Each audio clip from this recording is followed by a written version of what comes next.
આમ આદમી પાર્ટીના ગુજરાતના પોસ્ટર બોય ગોપાલ ઇટાલિયાએ હમણાં જ એમની માતા સાથે પોલીસે ગેરવર્તણૂક કર્યું હોવાનો દાવો કર્યો.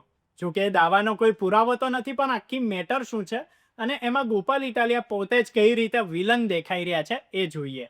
તો ગોપાલ ઇટાલિયા સામે મહેસાણાના કેસનું ધરપકડનું વોરંટ હતું.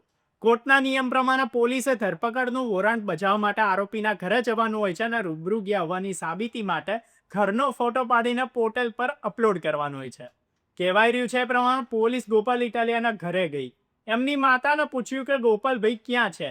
એમણે કીધું ઘરે નથી, એટલે પોલીસ ત્યાંથી ચૂપચાપ નીકળી ગઈ.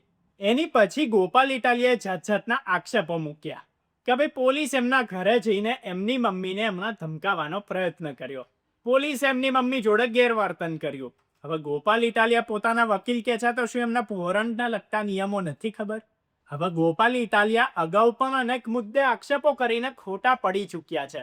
વિધાનસભામાં માફી માંગી ચૂક્યા છે, ત્યારે એમના આ દાવાઓ સાચા છે એવું કેમનું માની લઈએ? રાજનીતિમાં માને વચ્ચે લાવવાની વાત પર અગાઉ ગોપાલ ઇટાલિયા પોતે શું ને કેટલું બોલી ચૂક્યા છે એ ચર્ચાએ છે. અને આજે એ કામ પોતે ખુદ જ કરી રહ્યા છે. તે કેમના પાર્ટી વિથ ડિફરન્સ થયા ગણાય. આની સાથે જ એક ઓડિયો ક્લિપ પણ ગોપાલ ઇટાલિયાના નામે વાયરલ થઈ રહી છે. શું છે ઓડિયોમાં જોઈ લઈએ. હા ગોપાલભાઈ. હા જીતુ બોલો. હા ગોપાલભાઈ, ઓલો વોરંટ હતો તમારો મહેસાણાનો, એ આવવાના જ વોરંટ બજાવવા આજકાલમાં. હાથી ભલે ના આવે. એમ નહીં, પણ ઓલો હવે નિયમ નીકળ્યો છે ને, શું એલો નિયમ? એ લોકોએ કાંઈ પોર્ટલ બનાવ્યું છે, એમાં પોલીસવાળા ઘરે વોરંટ બજાવવા જાય ને પછી આ સાબિતી હાટું પોલીસવાળા ઘરે આવીને ઘરના ફોટા પાડે કે પછી પોર્ટલમાં અપલોડ કરે કે ભાઈ અમે ત્યાં ગયા હતા એમ આને પકડવા એમ. હાથી પાડવા દ્યો ફોટા, એ તો હારું ના પડાયું. આપણે કહેવાનું ભાજપ પોડા મારી પાછળ પડ્યા, બીજું હું.